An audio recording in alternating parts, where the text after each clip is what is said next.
All right, I have updated the ChatGPT feature writer with a version .2 with some of the changes that we discussed to walk through. I encourage you to pause if you want to review any of the text for what I've added, and we'll update it with more relevant content. But for now, what I've included is a box to add the feature, spell out how you want the feature to look, what categories it should write, context window that gives a little bit of background information on this arbitrary use case. So a scooter company called Scooter Scooters creating a website to rent their scooters by the hour.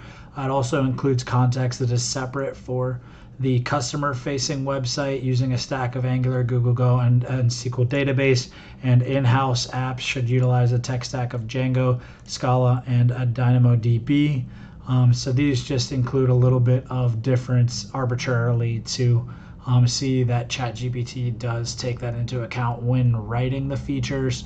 I've included the prompt, which is now just slimmed down to just the prompt text. So write me a feature to add a page on our customer facing website. So we should see Angular, Google Go, and SQL database. For utilizing a map to see where the nearest scooters that are available for rent are.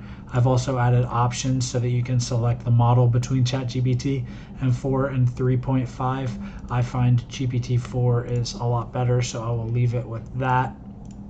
I have updated it to include waiting for response using what model you're using. It doesn't really have any loading animation or like text animation at this stage, but that's something that I could add. After a few seconds, it will populate with the feature.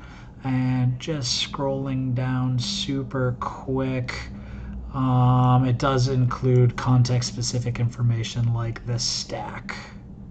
It also works that into dependencies as well, calling that out. So it is aware of the context and utilizes that in writing the features.